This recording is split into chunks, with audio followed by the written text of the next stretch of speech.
Ischemic skin disorders include decubitus ulcers, which result from ischemic necrosis following continuous pressure on an area of skin that restricts microcirculation. Ulcers are commonly seen in bedridden patients who lie in the same spot for too long, and an underlying bony prominence or lack of fat increases the likelihood of ulcer formation in areas such as the sacrum and heels.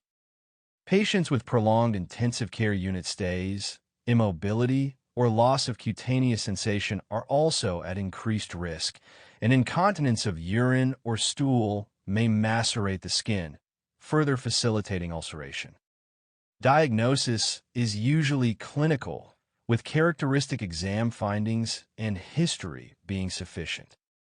Occasionally, a biopsy may be performed on a non-healing ulcer to rule out cutaneous squamous cell carcinoma, infection, or pyoderma gangrenosum, and a bone biopsy may be required to diagnose osteomyelitis if there is bony exposure. Prevention is the most important aspect of management, which includes routinely repositioning bedridden patients at least once every 2 hours and using special beds that can distribute pressure. Nutritional optimization is also important to promote wound healing. If an ulcer develops, low-grade lesions can be managed with routine wound care, including hydrocolloid dressings, while high-grade lesions require surgical debridement. Gangrene is another ischemic skin disorder and refers to necrosis of body tissue, with 3 major subtypes: dry gangrene, wet gangrene, and gas gangrene.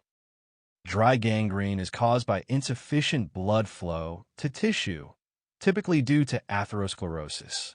Early signs include a dull ache, cold sensation, and pallor of the flesh. And as necrosis progresses, the tissue, commonly in the toes or fingers, becomes bluish-black, dry, and shriveled. Risk factors include diabetes, vasculopathy, and smoking. Wet gangrene involves bacterial infection, usually with skin flora, and the affected tissue appears bruised, swollen, or blistered with pus. Gas gangrene is caused by Clostridium perfringens infection and usually occurs at sites of large trauma or surgery that compromise blood flow, creating an anaerobic environment. In this setting, bacteria rapidly destroy tissue, producing gas that separates healthy tissue and exposes it to infection.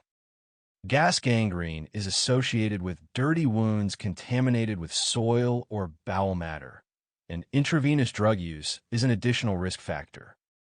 It presents with swelling and pale or dark red skin around the injury and constitutes a medical emergency. Diagnosis is generally clinical, but the presence of air and soft tissue on X-ray is highly suggestive of necrosis. Treatment requires emergency surgical debridement, and amputation may be necessary. Antibiotics alone are not sufficient due to poor blood supply, but should be used as an adjunct to surgery. Hyperbaric oxygen, toxic to the anaerobic C. perfringens, can be used after debridement to help with treatment.